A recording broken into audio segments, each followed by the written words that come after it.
All right, let's dive into a role that's super critical, but honestly, often goes completely unnoticed. It sits right at the heart of any company that's serious about data. We're talking about the data governor. So, who is this person? So, think about it. Companies today are just drowning in data, right? We're collecting more of it than ever before. But here's the catch. In this mad dash for insights, if you don't have a plan, you don't get a gold mine, you get, you get chaos. And yeah, that's really the heart of the problem, isn't it? For a lot of places, data is just exhaust. It's the byproduct of doing business. It gets created without a clear owner, with nobody accountable for its quality, and with no real strategy behind it. This whole situation isn't just messy, it's a massive risk. And that's exactly where the data governor comes in. Okay, so to really get what this role is all about, we gotta start with the basics. At the end of the day, a data governor wears two main hats. They're a steward and they're an architect. And this right here is a really important distinction to make. The steward role is all about accountability. Who owns this data? What's its strategic value? The custodian role, on the other hand, that's about protection. Think of it like a bank vault, safeguarding the asset from getting lost or misused. The data governor? They're the one making sure both of these critical things happen. So you might be asking, how do they actually pull this off? Well, it's all through something called data governance. And look, this isn't just some corporate buzzword, it's the actual rulebook, the framework that a governor builds to turn that chaotic data byproduct into a genuine strategic asset. And that brings us right back to that second hat they wear, the architect. The data governor is literally designing the blueprints for how data gets handled, stored, and used. And this means they're on a constant tightrope walk, balancing the need for easy access with the need for tight security, creating solid standards without killing innovation. Okay, so having a great rule book is one thing, but getting everyone in the company to actually play by the rules, that's a whole other ballgame. Let's look at how they turn these policies into actual everyday practice. This quote really just nails the challenge. A policy is the big idea, right? Like, hey, our data needs to be high quality. That's a great principle, but what do you do with that? A standard, on the other hand, gets super specific. It says all customer phone numbers must be exactly 10 digits, no dashes, no parentheses. Now that is something you can actually build a system around and enforce. And this is where the rubber meets the road. The governor isn't just the person who writes the rules, they're the referee. They are constantly monitoring for compliance, identifying when and where the rules get broken, and, this is the most important part, they drive the action to fix it.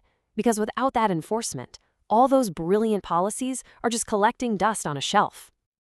But this job isn't all about tech and rulebooks. Not at all.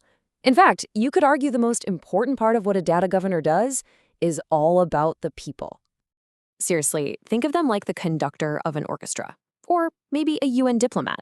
See, data governance isn't just an IT thing. It touches every single department. And the governor's job is to get all these different groups, who often want completely different things, to all play the same tune. I mean, just look at who's involved. You've got the business team saying, we need the data now, make it easy. Then you have the security team saying, lock it all down. And legal's over there worried about compliance and risk.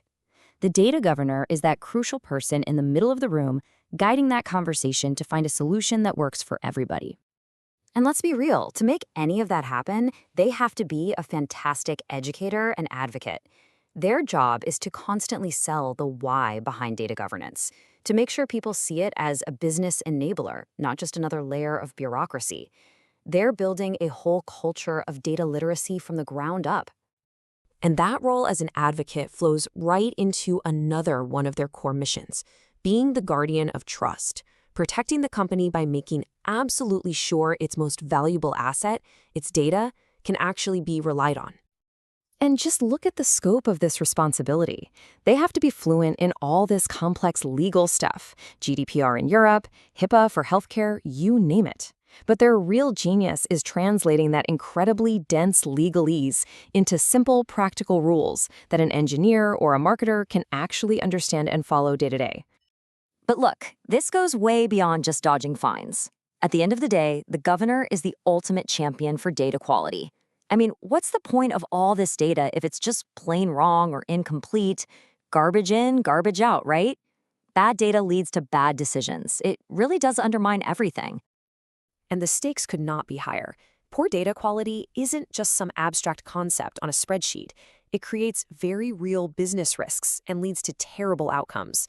On the flip side, high quality, trustworthy data, that's the foundation for great decisions and a real competitive advantage. And the governor is the one leading that charge. So when you step back and look at all these different pieces, you start to see this picture emerge, the picture of a true unsung hero in the world of data. They're the steward, giving data a clear owner and a purpose. They're the architect designing the entire system of rules.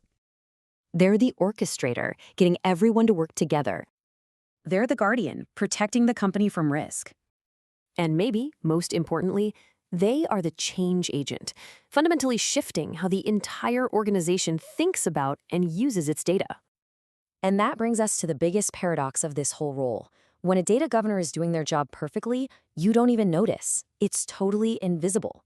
They stop the data breach before it ever makes headlines. They clean up the bad data before it tanks a major decision. They bring order to the chaos so smoothly that things just work. So that leaves us with one last question, a really important one for you to think about. We all know every modern organization runs on data. The real question is, who's governing yours?